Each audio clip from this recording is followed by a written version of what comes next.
We are here alive. Welcome, everyone, to the second CDS Shore Leave Book Club meeting.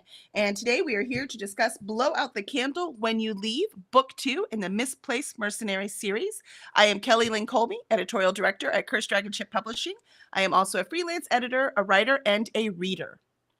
And I am Kevin Pettway, and I am a writer. I happen to have written that book, and I am learning how to host a podcast.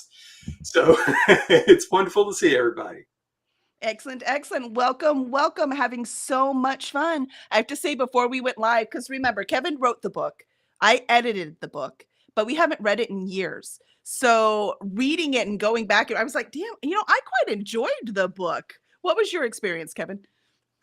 I love the little note of surprise in your voice. I know. Look, I don't reread books very often. So reading again, I'm like, oh, I got to read it again. And I'm like, dude, this is fun. Okay, fine. I can one up you. When we read the last one, or rather the first one, Good Running Away. Good Running Away. Mm-hmm. I know what it's called. Do you? I had that experience. I was like, wow, this is really a lot better than I remembered. I hadn't, because it kind of hadn't thought about it. And the last thing you wrote is always your favorite, and and everything else is immediately trash. And so yeah, I was reading The Good Running Away. I was having that experience. I was like, wow, this is really good. Then I read this one, and I'm like, damn, this one's even better. And it was very much the same experience, where it was like I had mixed them all up in my head, and I didn't remember exactly what scenes happened in which book. And there was some things that happened in this one that I thought were much later. Just like a few little casual mentions that turned into much bigger things later on. And it made me really happy. And I made myself laugh. So can't beat that. Can't beat that. No, I love it. And I mean, that is a typical writer thing, right? Like a lot of times the earlier stuff we wrote, we're like, oh my gosh, I'm so embarrassed, right? And to read it and go, wait, what am I embarrassed for? It's actually pretty dang good. Yeah. With this one, I kept thinking, damn, I don't know if I'm still this smart. I'm not sure I can, I'm not sure I can still write this good. Oh, you can. But yes, so that was really, really fun. And we have Alicia in the chat. Hello, Alicia. Welcome. Remember, everyone who talks in the chat, you will be entered for a giveaway. So, and the giveaway we have Last Night at the Jolly Chicken, which has short stories from characters all the way throughout this universe. So it is, and each one has a new series as well. Except we do also have stories from Kevin J. Anderson, Jody Lanai, and Todd Fonestock. And the cool part is that at DragonCon, I was able to get to Kevin J. Anderson, Jody Lanai, and Todd was there too, Kevin. Did I tell you? So awesome. I got all three of them to sign it. Oh, wonderful. Did you get a copy for me too? Of course I did. But then I was thinking, I should have got a copy for Jen too. So hide it. Sorry, I did. I don't know how I'm going to hide it from her when I ask her to sign it too. I'll get her one later. Leave your name out of it. I was trying, because I don't like to be obnoxious when I'm asking people for a favor, and they already sent us stories, right? So I was just like, I was trying to limit just to get the minimum that I needed done instead of like my whole pile. Right. Yeah, so I did get you one, but I forgot. But you'll get those. You will also get a full set of cards, these cool character cards that have the different characters from the universe, including Sarah, that is in this book, and Keen. Where's Keen? And Keen, who is in this book as well. So you will, or this series. So you will get them. And there's a little metal bookmark that says Misplaced Mercenaries. So you will get all of those in the mail, special delivery, if you comment, and then I will do a random draw to see who wins. So excellent. We should have some sort of special, oh, I don't know whether it's a special comment or just like if you don't want to talk in the chat and you just want to, you want to enter, you want to maybe be part of the thing, but without, sort of exposing yourself, just like put a happy face in there or a Yeah. frowny face or, poop face, whatever kind of face you're feeling at the moment. Yeah, And any comment you put in there, you could just say hi, Kevin, like Alicia did. Alicia said hello, Kevin. So you could just say hi, you don't have to, we're not looking for pithy comments. That's Kevin's job. So, but just if you just want to say something, or Lena's job, let's see what Lena says. Lena says, I just started watching this using a client's account. Oops, that will be fun later. If you would comment as that client, they might have won a book and, who knows what would happen. That would be funny. Yeah, that would be funny. She's kind of got the books. I don't think we have one of the bookmarks though. And I've seen those. Those are cute. You don't have the metal bookmark? I'm sure I sent them to you. Maybe.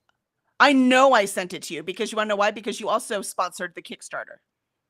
Oh, okay. Because I sent them to all the Kickstarter people, so I know that must be where I saw it. Because I remember thinking how good looking it was, but I had forgotten that was because I owned one.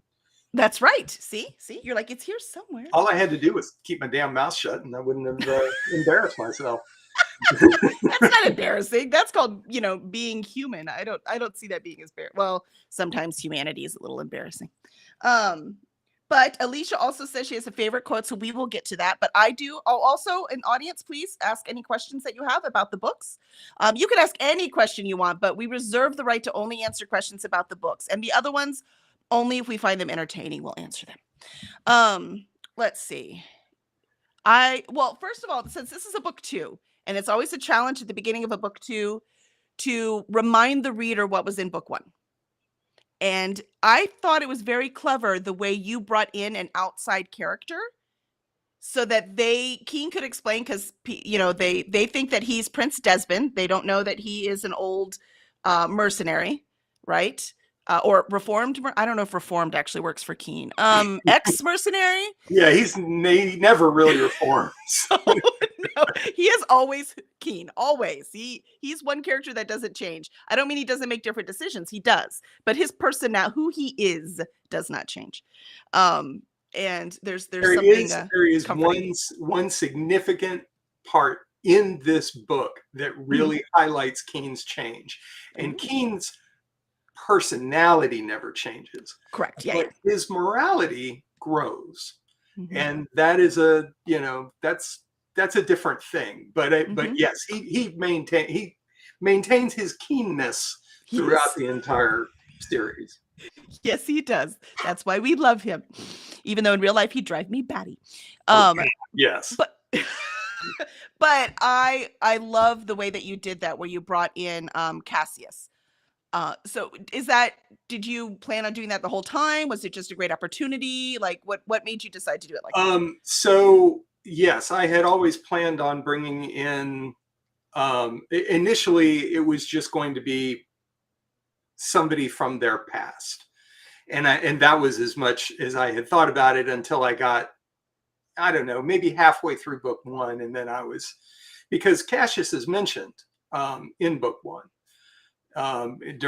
Somebody was talking about, I think it was just Keen teasing Sarah over having had a crush on him, and so I think that's why I ended up using him in particular.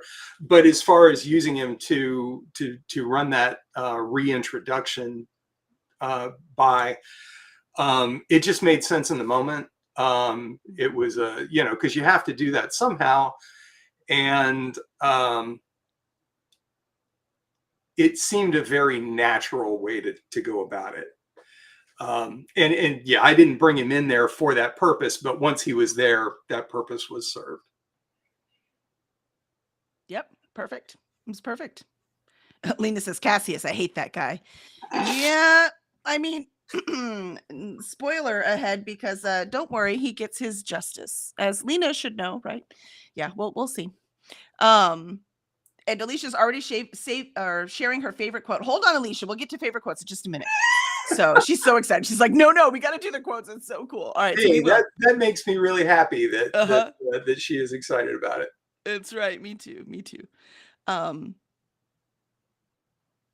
oh, I love that when um Megan says she's pregnant, how happy Keen is. He doesn't do the stereotypic, oh no, I'm gonna be a father. What am I gonna do? Like he struggles about, oh no, I have to rule a kingdom. But he doesn't, the kid, he's like, yes, like he is just thrilled. And is that how you always wanted it? Did that just feel natural to Keen? Like what was that? What was that Um, about? yes, as soon as I put that together in my head, they're married, they're Mhm, definitely having sex, there's mhm. going to be a baby, and then it just immediately I knew that Keen was going to be over the moon about it. I love it. Because that's just who he is. Me, Mhm. I would have been jumping out that window. Um, but but that is, Just that's one way you and Keen are different. I'm hoping there's more than that. But uh yeah, anyway, no, I yeah, love that. yeah. Hey, that just so made sense because Mhm, he is so smitten with Megan. He's mhm, just he can't in the middle of the worst day of his life, mhm, if he thinks of her, it brings him peace. And if mhm. he sees her, it brings him an erection. And he just can't help himself when she's around. Yeah. And so it made sense, that he would view that next step, Mhm, um, as something joyful. And mhm, also that's really a representation to him of how far away from his old life he's come, mhm. because he could never have conceived of conceiving, um, as a mercenary. That just, that would have been a horrible, horrible thing. Well, and he probably would have walked away from it.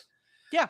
Um, but he's just that's one of the ways that he grows. And Mhm, yeah, him uh, bellowing out all of the different animal sounds that he hears from the zoo down below, because he's just so happy and words have escaped him. mhm. Yeah, that was a very happy scene for me to write. Yeah, I loved it. It was definitely joyful. I felt the joy. It was wonderful. It's what every woman wants to hear when they say, "Guess what?" It's just beautiful. So it was beautiful.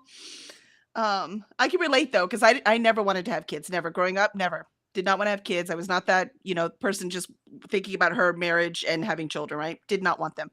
But then with Kevin, I was like, but I want his kids. And so that's what I see with Keen, right? It's not just kids, it's that it's part of Megan. So it's beautiful. It's beautiful. And he's the king, so there's plenty of people to help, That's true. raise the kid. I don't think he was thinking about that at that moment though. He was No, just probably not. delighted. So I just loved it. And I also love how he said, "Oh, but I can tell Sarah, right? Sarah doesn't count." And well, of course not, right? That's what I tell people. People are like, "Ooh, can I tell you a secret?" I'm like, "Only if it's okay if Zafo knows too, because I tell you, I'm not gonna not tell him. I can't help it, you know." So I think that's funny that's he put that in there too. Do you do that too? If somebody wants to tell you something, you're like, I just so you know, Lena's gonna know too. Yes. Yeah, Yeah, absolutely. yeah. In that particular case, since it's actually kind of reversed, because Mm-hmm. it's the secret is between he and his wife, and Mm-hmm. he's saying, "Well, you know that I'm going to tell Sarah." Mm-hmm. When I am selling the book, I will occasionally, if it looks appropriate, Mm-hmm. let people know that, that although, well, the book starts with them best friends, Keen and Sarah stay best friends throughout Mm-hmm. the entire series, which, Mm-hmm. we've discussed before. It was something that Mm-hmm. was very important to me. Yep. But they both have their own romances, and Mm-hmm. it's just that whoever they have that romance with has to understand that the other one comes first, and then that person is never going to be out of their lives. That's Mm-hmm. that's just part of the package. Yep. You know, like when you have a sibling or something like that. That is very much how I view their relationship. Oh, for sure. They're just like the closest siblings ever. So yeah, for sure. Um, let's see. Alicia, yeah, Alicia didn't like Cassius either. Yeah, we'll talk about Cassius later too. There's so much with Cassius. And Charles made it. Yay, Charles. Charles listened to the audio, so he had a lot of fun. So I was like, Oh, oh, Chris really? is That's awesome. cool. Yeah, so he listened to the audio. And he says Keen is great. Also love how he squirmed out of the trap at the embassy. Quarter mercenaries are dangerous. Yes. Oh, the trap of that was really cool. Because you're like, well, this time he's screwed, right? You're like, there's no way. What's gonna happen? The old P Um, lady. I'm sorry? The old P lady helped him. Yes, the old P lady. Save them all. Boy, if anger under the mountain knew. And the implication is that he did, because you know they make those things so he can see through them. Oh, I thought he just said that. Like that was just he thought that's how it worked, not that it actually did that. No, they actually do. Now he's not necessarily Ooh. looking through all of them all of the time, or you know any one. So you Mhm. never know whether he's looking at you. And to be honest, Angram considers most people to be beneath his regard anyway. But he Yeah. might sit in on that particular meeting. Yeah. Yeah. I mean, he knows a little bit about the future, so But it's why there's the giant representation in the throne room of Tyrain in Dismond, because Angram wants to be able to look in on the goings on there anytime he wants. oh, fascinating. I didn't even think about that. Your world is so cool. I just want you to know. It's why we were able to get other authors to write in it because there's so much to it. It's freaking awesome. Which I actually have some questions about that. But first, let's get to the chat because we had um Alicia says Keen has had so much growth from book 1 to book 2. Yeah, and we see that too, right? Like we see the growth between I just need to stay alive and make sure Sarah stays alive. And thinking for the moment. I think this might be the first time in his life he's had to think about the future. Yes, it is absolutely. Mhm. So that's definitely something new for him. And Lena, I wonder if Kevin hinted at Cassius being a turd at the beginning. I don't remember why I didn't like him immediately. I don't know, because I did the first time I read it. I think, and that might be true for you too, Lena, we didn't like him right away because we knew where it was heading. Because he's very charming. He's very sweet with Sarah, right? He's very suave. He doesn't give them away. He seems like he's fine. The only hint we get is when they say that his whole family died in the cave thing. There is one other hint.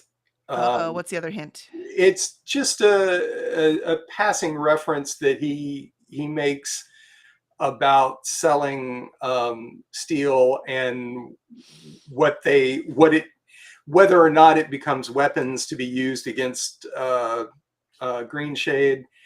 And there is actually another one when they first meet the Sahansa in Ulan. Mm-hmm. He says something to him where I don't even remember what it was, but it really gave you a no. If you knew, then you would say, oh shit, he's throwing it in their face. I wish I remember what it was. I didn't underline that one, but I think it was just the weapons. I think he outright said he gave him the weapons because I think he said it before King Ivar did. yeah, Yeah, he definitely I think said he it outright before. said it. They weren't in Mm-hmm. they weren't in Brittlepin when he Right. first said it. Mm-hmm. They may not even have left uh, Treaty Hill when he made the very veiled statement. Yeah. I guess the thing is, because I remember that statement in Treaty Hill, and to me, that was just like, well, I mean, he's a rich trader guy. Of course, he doesn't have any morals. Like, that part didn't bother me. That didn't mean he was evil to Sarah. Do you see what I mean? Or that Yeah, he was turned traitor and that was until. the way he meant you to take it. Well, it worked. He totally fooled me the first time I read this. Right. Yeah. Yes. And then Alicia, the zoo sounds were hilarious. Yes, they were. Um, they're just loving the frost cocked motherfucker. I like that Megan asked what it meant and Keen told her. There was no, I'm gonna protect your delicate sensibilities, my queen. You know, Yeah, he was he like, knows oh, her this is what better it than means. that. He Yeah, but knows he her didn't better. have to. He chose to. And I just love that. I love that. Because I also love how he wanted he wanted to protect Megan. I don't want you fighting. But when she's like, I'm gonna fight, he didn't like put his foot down, right? He was like, all right, well, get him. And I Yeah. love that too. Because too often we're pregnant, you know, woman's pregnant. Now you go sit in the closet until you have the baby, you know? And there's plenty of us that say no. And the men are like, no, no, I'm gonna lock the door now, right? And then Keen, which actually shows how brave he is. Because why men do that aren't just because, I mean, some, but like the men I would love, okay, do that because they're so scared of losing the woman and the baby. They can't handle it. So Keen, the fact, do you think it's because he's been with Sarah and other strong women that he was able to handle that, to control it enough to let her fight? Like why how was he different in that way? So I'm gonna answer because that's what I do. I'm gonna answer this the long way around. Um, in my own life, Mhm.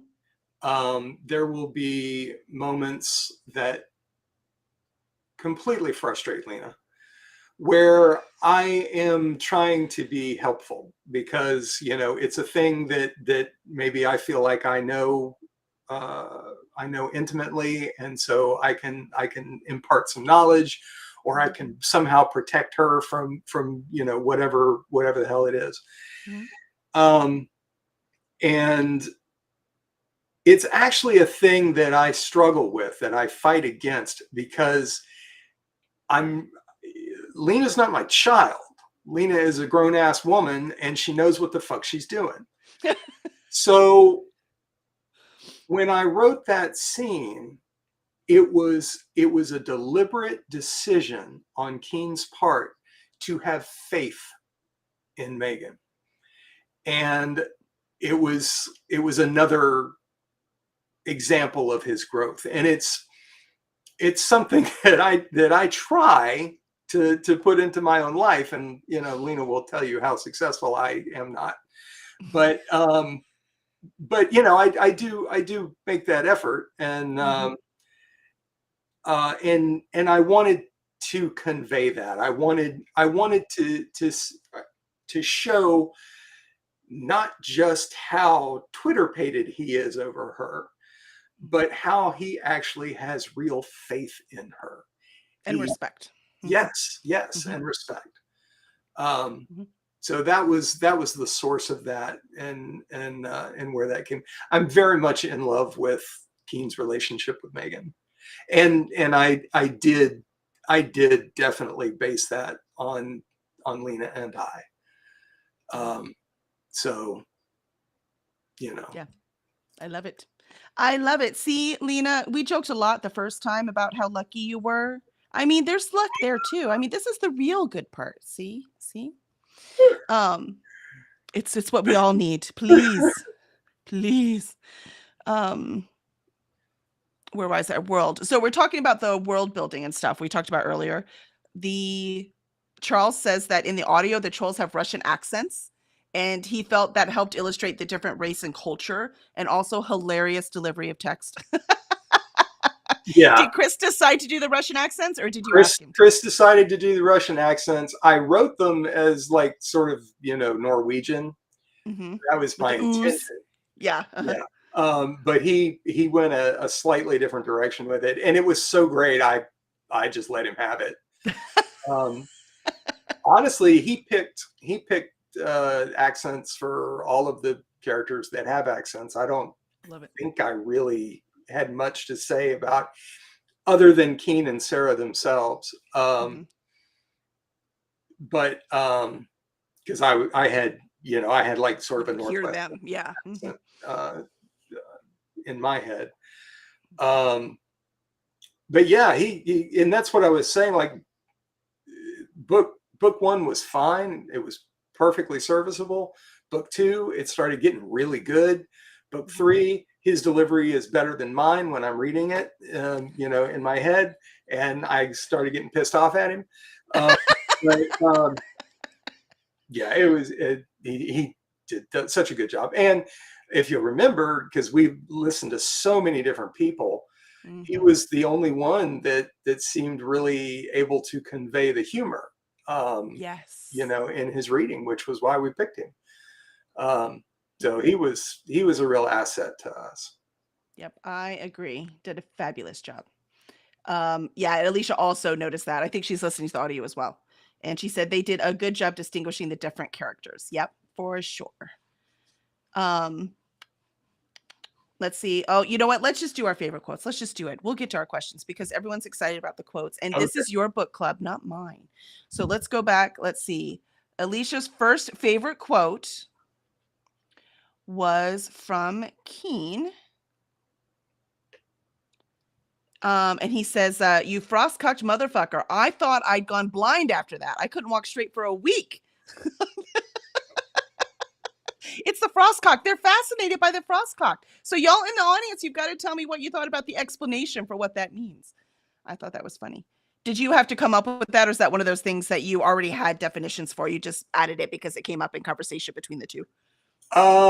I think when I was first making up all of it, because I have this file of all of these different Keenisms. Mhm. And I think as soon as I wrote it, I had sort of an intuitive understanding of what it would mean. I never defined it until I wrote that scene, but I think I already knew. Yes. Yes. No, I love it. That explanation cracked me up. I mean, that's cursing, right? It's always about gods and fucking and biological processes, Lots right? of fun Every stuff. culture. Yeah. Yeah, every culture does that kind of, that's how they cuss. So I thought it was very cool. Alicia also liked fucking owl when he got stabbed in the butt. Yeah, that was kind of funny because it just sort of pops out of nowhere. Like Sarah says in book one, what is wrong with you? Like the Charles Webb where he goes, he wears a hat made from the assholes of cats. I remember that one. I remember that one. And here's my favorite one. I don't think mine has any cock in it. I'm sorry. Let's see. Well, it was planning on it. It is from Sarah. My favorite quote is a Sarah quote. And it is when she's out with Finnegal, and Finnegal goes in her in room where she's like all dressed up and ready to go and waiting for Cassius to show up. And he comes in and she's like, not what I was expecting. And then in the hallway beyond stood Cassius, right? Or Finnegal opens the door and Cassius is sitting there, with flowers about to knock on the door. And Finnegal says, "Go away." Finnegal said and slammed the door. Sarah says, "Hey, that was mine." I love that line. Oh, I just love it. That was mine. Open that door.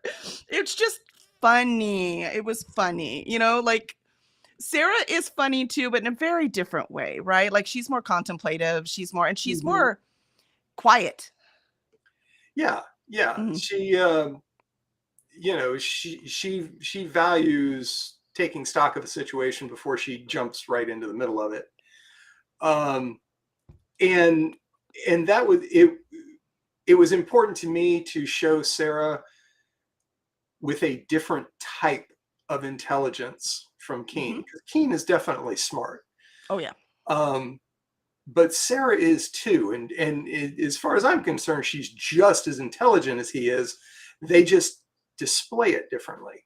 Mhm. She has a little bit more emotional intelligence too. Um, Oh, I don't know about that. I think Keen has more emotional intelligence. Interesting. We can talk Yeah. about that later. Yeah, yeah. Um, but the other thing is that I wanted to portray Sarah as being very sex positive. Mhm. Uh, I do I, like I that. that is, yeah. I just there's that space is fraught for writers, and Mhm. and I had a very clear vision of who Keen and Sarah ought to be. And Sarah, to me, is a person to be admired, to be looked up to be, well, just that she's aspirational. That was the word I was trying to think of. And so I felt like she ought to have a good attitude a healthy attitude about sex. Mm-hmm. Yeah, So, I mean, it made sense the way she grew up and being in the mercenary camp, and she could take care of herself. So why wouldn't she, right? So I think it totally works, and without anything like Catholicism to tell her it's bad, I think it perfectly makes sense, perfectly. So not only do we like it, definitely aspirational, but it also makes sense for the world that she grew up in. Yeah, Alicia says it literally made her laugh out loud. It was so funny. Yeah, that was a good scene as well. I just loved it. thank That you, was Alicia. mine. Yeah, I loved it. Let's see. She's got another quote. Alicia really got the quotes this time. Well, fuck that with a big bag of angry skunks. Yeah, I like that. Don't do that. Ew. Like I can smell that quote. Let's not do that one. Let's not. No. We were walking the parking lot, my daughter and I the other day, and we were like, pot or skunk? Like you can't always tell anymore. You can't. Pretty sure it was skunk. We had one more quote. Charles had another quote. Oldham's cavernous rectum. I mean, he is made of rocks, so Yep. yeah. It works for me. So let's talk. So we did the quotes, and I'm so glad because they are definitely it's the reason why reading it again is also fun, right? Even though you know what's gonna happen. Yeah. Oh, you have quotes? Oh, Kevin, what were your favorite quotes? Okay, so I had two. The first one was, I am happy as a merrickman in a meadow full of crippled sheep.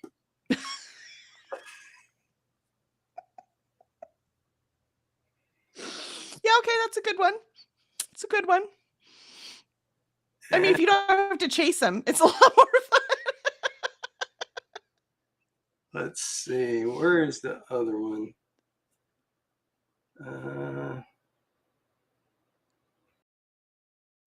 Here we go. Let's see. Now, this one actually starts a sort of a thing that I repeated throughout each of the books. Keen has a wait, like this. Before you keep going, Alicia says, those poor sheep. Yes, the northern sheep have a difficult life. Sorry, go the next quote. Yes, so this is sort of every once a book, Keen gets a rant like this. In that room with me and Songham, I just feel like he shoved his arm up an ox's ass. And now he's walking around pretending that the ox is his arm and that he doesn't smell like ox shit. And literally everyone else in the whole fucking world is saying, ooh, look how big and strong his arm is.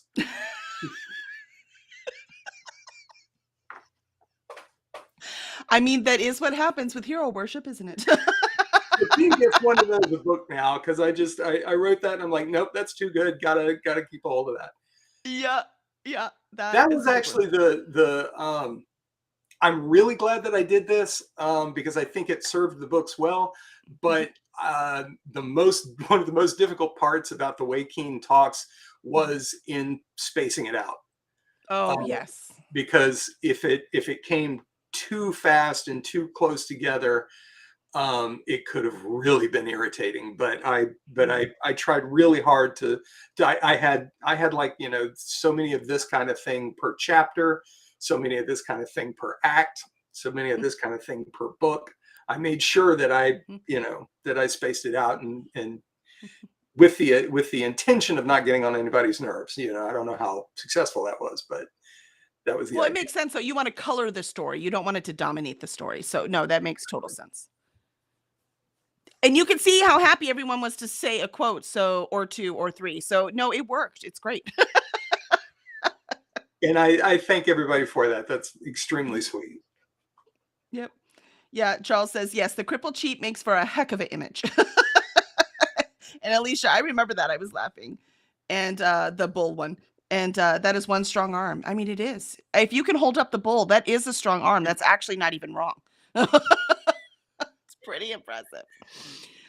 So we talked a little bit about Keen not changing personality, but growing, right? Sarah also is growing a lot. And I have to say, it was so sweet when they were on the boat leaving Greenshade. And so they're in this royal boat that Keen thinks is ridiculous. And they're on there and they keep finding reasons. Keen more, but Sarah's in it too, right? Finding reasons to why they, oh, sorry, Sarah can't go. Oh no, sorry, I need Sarah. She can't go. She, nope, I just can't. Like, it's kind of like Keen was sending off a kid to college and couldn't part. And the kid was like, yeah, I don't want to go. Just them, because they ever been apart? Like, since they were tiny? No. When they were, I think, I want to say like 4 and 6, that's when they met. And yeah, they've been together ever since. Yeah, it's just I love how you made that so real. Now they're adults, they have responsibilities, of course they're going to do it, but the way they fought it, I felt it. You know, I felt that separation. It was just beautiful. And then as the story progresses, they think about each other all the time. They don't really ever stop that, but they start thinking of each other in a different way. Instead of like being, I need them here, I can't even function without them, to the point where they're like, okay, I see what Keen would do, but I'm going to do what Sarah does, right? And Keen's like, you know what? Sarah's going to be fine. I need to not worry about her. I need to do this. And so they get to this point where they can actually function as human beings. And I love that whole growing up aspect to them, even though, they're in their, mid 20s, young 20s. Yeah. It's just, it's a beautiful moment. Arc, the way the story structures, it's a beautiful story structure to have them do that without moaning all the time too. Ugh. I caught some shit for breaking them up so early in the series. But I really felt that it was important to provide a catalyst for both of them to grow. And the best way to do that was to break them up so they would have to become more self-reliant instead of just constantly leaning on the other one. Because, they clearly love each other very much, but it was a little stultifying. They both just let the other person do the thing that they were better at. And that was fine. It makes a great first book when you're getting to know these people. But if they're gonna grow, they needed the space to do it. Yep. I agree. It was very sad, but it was a beautiful moment. So, I mean, how many times I'm like, I love this book because it made me cry. So, you need those moments like that. So, That's why my wife wouldn't finish them. Because it made her cry? No, because it made me cry. Oh. And then you talked about you crying. And so then she's like, well, I'm not finishing it because I don't want to cry. Oh yeah, the last book made me cry for sure. That book it's painful. It's painful, but we'll get there. We have a few months. Yeah, we're going to ruin everyone's Christmas because in December we're reading book 5. It's not bad though. Don't put it that way. Like I said, my favorite books are the ones that make me cry, and this is one of those things, right? That's just because when it makes you cry, it makes you cry because it made you feel so much, and that means the author did their job. So that's the point. Let's see. Lena asked, has anyone repeated one? I mean, Frostcott comes up a lot, so I think that's going to be repeated. Yeah. Some things were just like, we all have shit that we say all the time. And so, there were certain things that definitely got repeated. But excuse me, I had a list of things that I wanted, and not everything that was on the list made it into the book. But every time one did, I would turn that red, and so I didn't repeat it. So there's a lot of stuff in there that never gets repeated. And I even thought about that. That's the one thing about the way Keen speaks I think, probably the most unrealistic. Mhm. Because we're not constantly sitting around thinking of brand new ways to torture the language into some, horrible curse. Um, like apparently I did. Um, we just don't do that. That's not the way that people speak. Yeah. So, I'm not as clever as Keen is. Yes, I wrote the words, but I couldn't come up with it like he does. You had time to plan, right? And he's right on the yep, Right. yeah, exactly. Yep. Yep, yep, yep. Um, uh, Sarah said, yes, there were some times when she was like, I wish Sarah was here. Yeah, I mean, the battle would have been very different if she'd been there, right? So some you still, but you can't have the one superhero solve all your problems. That's why they have to keep sending Captain Marvel away, right? So it actually made sense. So it that actually worked for me. Yeah, and I don't actually know how much Sarah could have influenced that battle. I mean, not, she is still just one person at that point. And even her one spell that she has is really stifled there at Treaty Hill. True. True. Uh, True. I don't know. I'm trying not to say anything about Finnegal, let me tell you that. Let's see. And Alicia says, thanks for the heads up though, because I may cry. Yeah, you might. I did. But like I said, it's still, I love the book. It did make me cry because it was bad. It's a good cry. Bad books actually don't make me cry. They make me angry. Yeah. So that's different. Yeah. Lena says, I mean, has anyone here repeated a favorite curse? There are plenty to choose from, is what I'm saying. Oh, no, I've never said one out loud. No, no, no. I mean, I just started saying fuck recently. I was one of those good girls. I think I said one bad word my senior year in high school, and everyone around me stopped and looked at me because I'd never said a bad word before.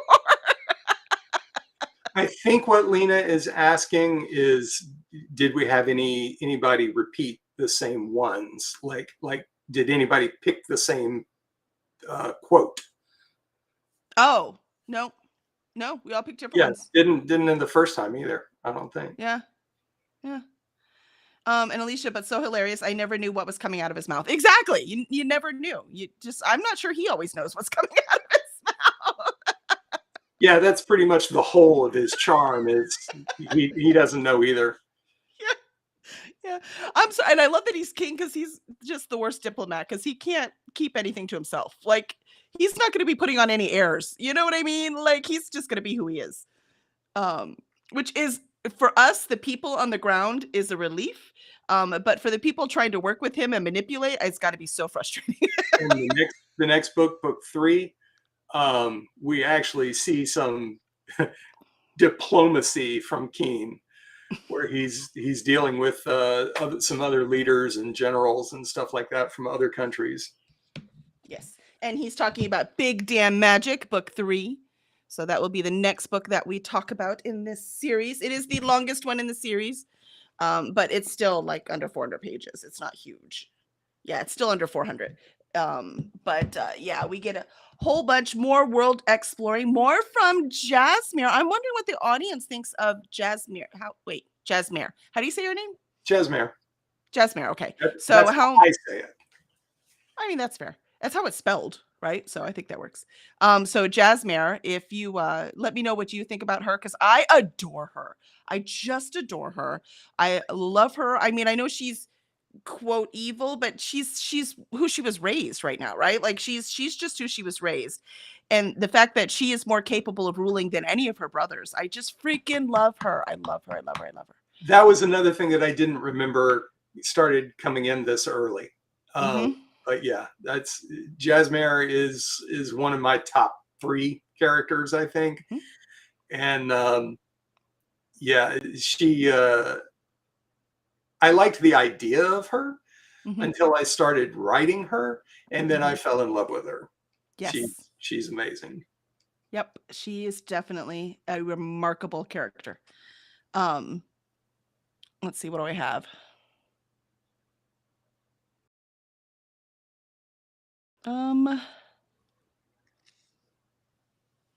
Oh, yeah, here's the thing. See, I didn't cry in this one because it happened too fast with Branch, but I remember like when the first time I read this, I was mad at you for killing Branch Hubrain I because I remember really that. liked him, I and then remember you that in killed the him. comments. I was so mad at you. And so I'm wondering, did that just happen naturally that we cared about him so much before you killed him? Was that by design? Like, I'm glad you didn't kill the kid, or we were gonna have a problem. But I was just so mad that you had killed Branch. Obviously, it needed to happen because it needed to work. We needed Songcom, but that didn't mean I was happy about it. So I wonder if anyone else in the audience was mad about Branch dying. I was mad. Yeah, I don't know if I wasn't thinking at all about how it might uh, impact a reader. I don't think, like, emotionally. Um, I knew that I really liked Branch by that point. Certain aspects of his personality just didn't come out until I was writing him, Hmm. which is apparently something you're going to hear me say over and over again and during this. Um, but I mean, I ended up liking him better um, than I thought. Hmm. Um, and yeah, I think I do remember getting a little down in the mouth for a day or two when that happened. Okay. But yeah, I mean, I knew what his function was in the story, from the outset. I just, Right. um, Well, I didn't, and I was not happy. I have to say, though, I was, again, being a reread, I was surprised because I remember his death still affected me, like, thinking about the series before I went back to reread it. I was surprised how little he was in here, and I still cared. yeah, his scenes have impact because there are so few allies in court, but he Oh, is you're one. right. That's probably why. Yeah. Um, he definitely is one, and he's from a family that didn't have any reason to be an ally. That because it was his dad that was constantly trying to kill Sarah in book one. Hmm. Um, and then Songham is who he is. Uh, He's his father's son. Yeah, for sure. by the way, I just wanted to tell you Uh-oh. that no, it's a good thing. Okay. Um, because for the benefit of everybody else here, when I wrote the book, Hmm. Keen escaped the castle, and Songham was still installed as the ruler. And Kelly read that and she said, "Nope, that cannot happen. That no I way. forgot about that. You do not have a resolution. You need to go back and fix this, and that motherfucker needs to die." That's right. I forgot about that. And so when I read it, Mhm. um, knowing that, but at the same time, like you said, it's been years since I've Mhm. read the book. It was so satisfying.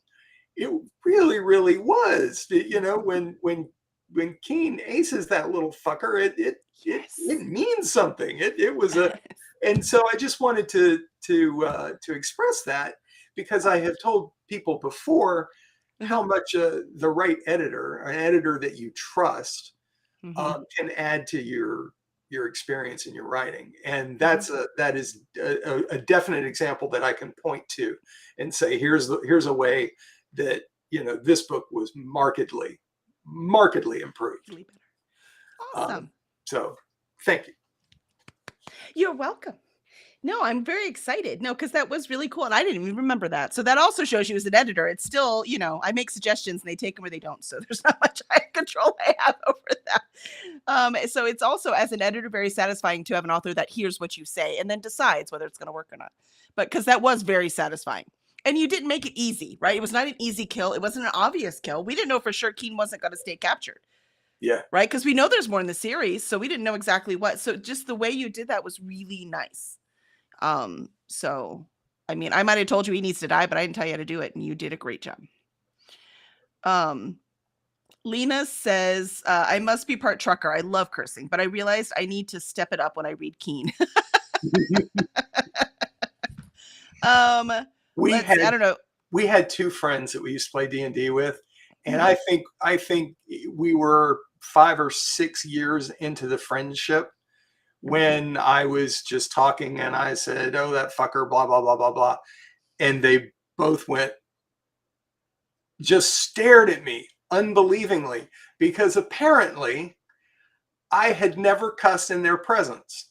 And they just assumed that I didn't do it. I know it's hysterical. I don't know how that happened.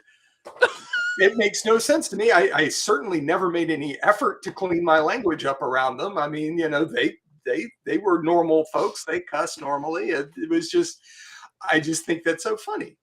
Anyway. You know what though? When you're playing, you're really good about staying in character. So maybe was your character someone who just didn't curse? Well, yes, that is true. I I never bet actually you thought that about you're that. really good at staying in character. So I bet you that had something to do with it. And then, But it's weird. the real Pettway came out and they're like, ah! Yeah. I think that's exactly what it was. I learned how to cuss from my grandmother. Oh, nice. Yep. Nice. She was an elder at the church and she was a potty mouth.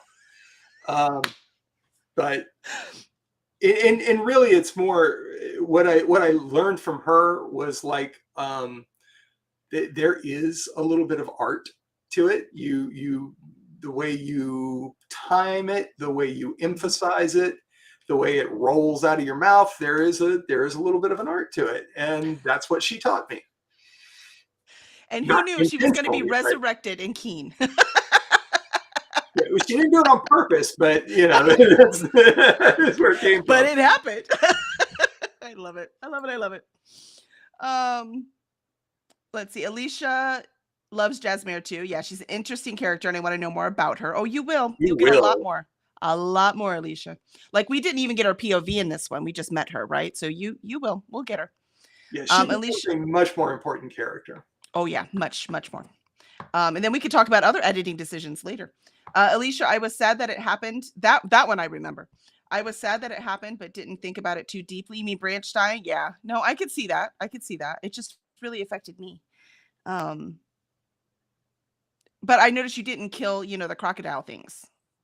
So I mean that was nice. It wasn't their fault after all. No. Lena says being a writer is like stabbing yourself in the eye with your pen. I killed off my character and then I got bummed. It does happen unless that character asked for it.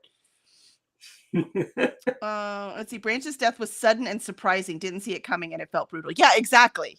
I was like, where, what, wait, why? So yeah. And let's see, Lena, Kevin was just bragging today about how irritated Kelly makes him with edits. Yep. But then how much happier he is when he makes the changes. Yeah. No, most, not all, but most writers, we do get irritated with our editors. We can't help it. Because, they're telling us to change things and, I don't want to. Yeah. When I get I'm really eager. I'm always eager to get those comments back. I'm always really excited when I see them in my inbox. And then I'm insanely furious when I actually read them. And I will just walk away from them for a day. It never takes more than a day. And I go back and I'm like, yeah, she's right. I gotta do something with this. But the really, that's the really fun thing about it though, is that as you work through those comments, you can see the book getting better every time. And it's just, it doesn't mean you are a bad writer that somebody needs to help you out.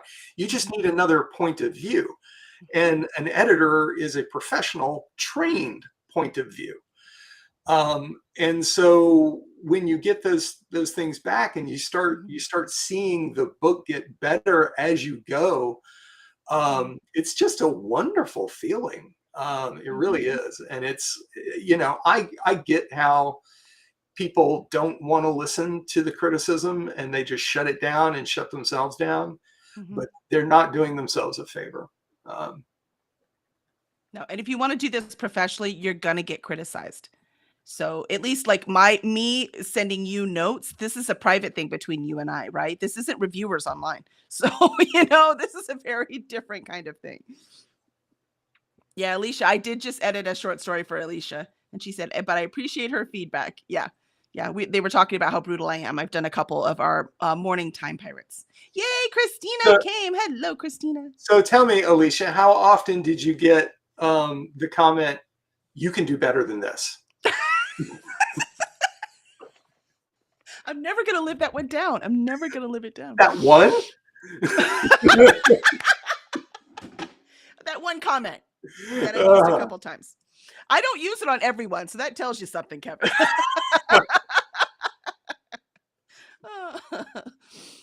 Charles says hi to Christina, and Christina's giving us all the reminders. Please make sure to do all the things, do all the YouTube things, and definitely subscribe and like this so more people can see it and be introduced to the amazing Misplaced Mercenaries universe. Though I think I might have to put a NSFW warning on it just to make sure people know.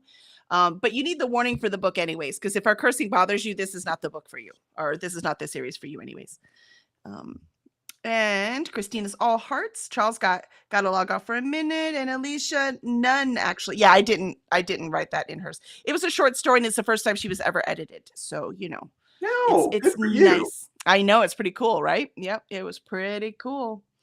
But we are at the end of our hour, and we've discussed a lot. And here's the thing. When I started to do this, it was just because I wanted more people to discover this series because it's really good and I want more eyeballs on it, right? I want more people to explore this world. But I did not realize how much I was going to enjoy visiting this again and how much fun it is to actually discuss the spoilery events, not just the launch where we can't say anything. Yeah. Like, I'm really enjoying this. So thank you so much for doing this with us. What about you? What are you getting out of this? Well, so there definitely is that. It's fun to go back and to read the things that I wrote at a distance, where I'm a little bit disengaged from it, where I don't actually remember writing those words. Some of it I do, but most of it I've written enough things in between here and there and now that kind of forgotten it. And that's wonderful. But I think the thing that has me most excited about this is where we're going to go next. Because I don't even know. And I'm thinking I'm having so much fun reading this that it's gonna, it's just gonna keep getting better. And when I'm reading something that I didn't write. That you didn't write. That's right. Yeah. New exploration. Then you get to answer. You get to ask questions too. See? Yeah, exactly. Yeah, that too. I'm excited to sort of dig into that and be able to pick the other writer's brains and say, okay, what was your intention here? What were you, what was this about? This pissed me the fuck off. Was that where you were at? Yeah, it's fun. I'm really honestly just enjoying the entire thing. It's, I like to talk about me. Well, you got, 3 more months of that. For next month, our meeting on October 24th, I think. Yes. So after we get back from Multiverse, which if anyone is in the Atlanta area and wants to meet Kevin Pettway in person, or myself, or Jen Bear, actually one of our authors, we will all be at Multiverse in Atlanta. Technically, it's in Peachtree City. True. It's right outside of Atlanta. From the 17th, October 17th through the 19th.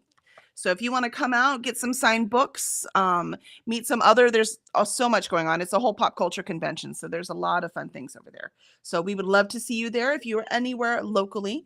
And so on October 24th, though, we will be discussing Big Damn Magic. And again, you can get the paperback anywhere you can get books, including you can request it from your library. The ebook is available on Kindle Unlimited, which means it is only available on Amazon. And the audiobook is on Audible. So anywhere that you get your books there, you can go get your copy. And we do need to pick our winner for the end. And I am going to make an executive decision, and I'm going to give it to Alicia. Because Charles and Christina, like Christina won it last time, right? So I am going to make sure Christina gets her awesome signed copy. Or sorry, that Wonderful. Alicia gets her awesome signed copy because Christina already has it.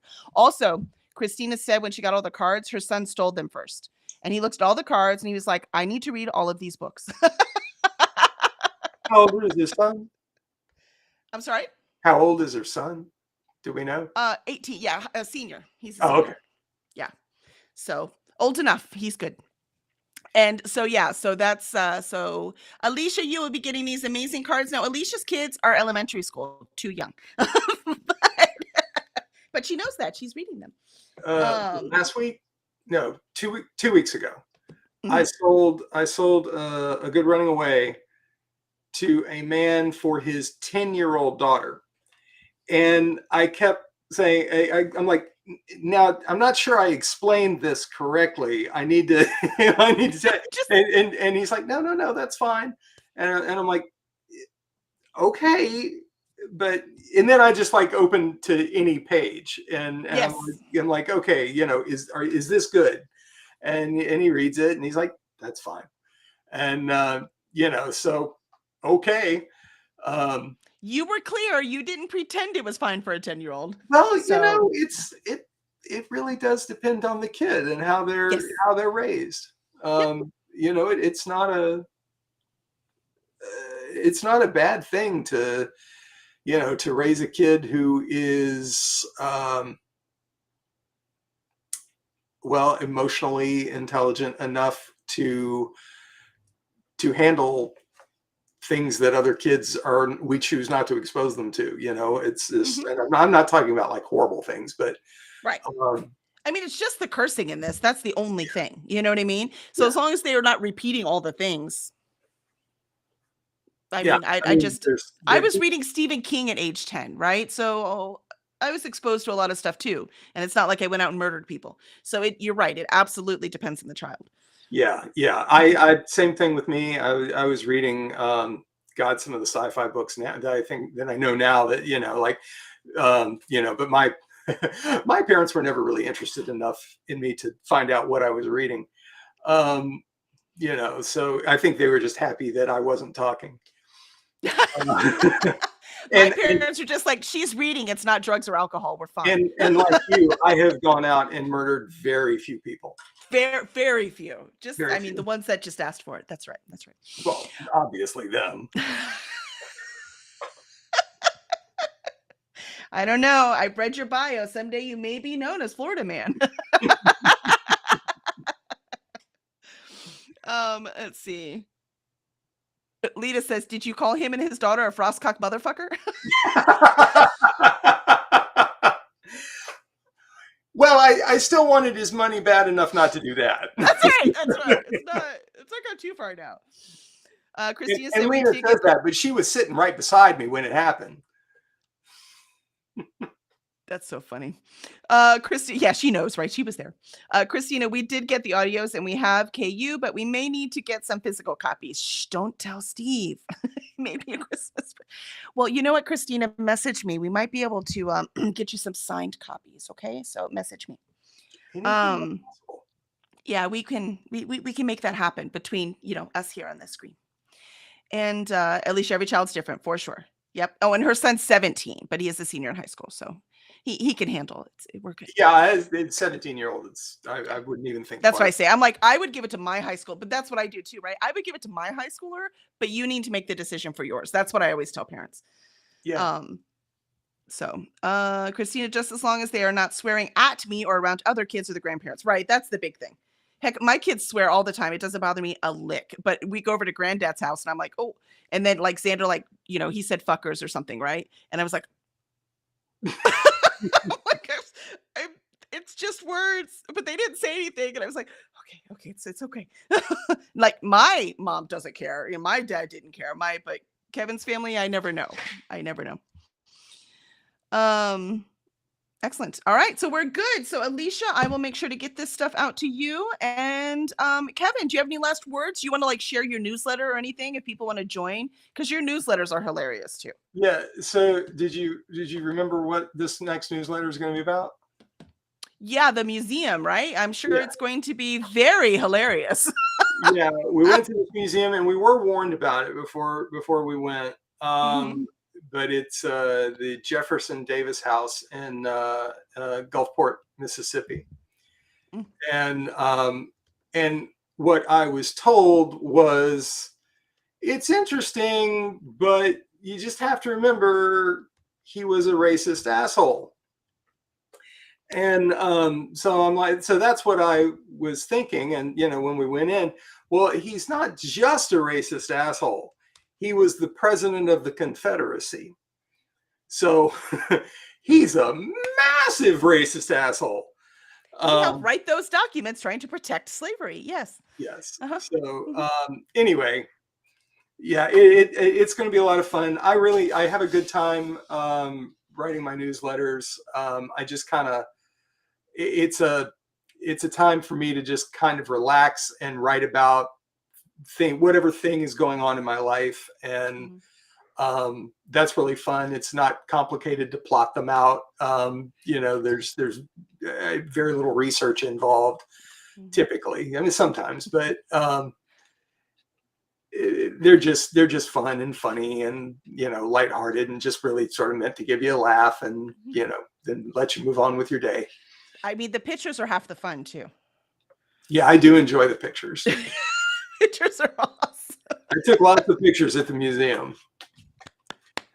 Oh my gosh, it's gonna be awesome.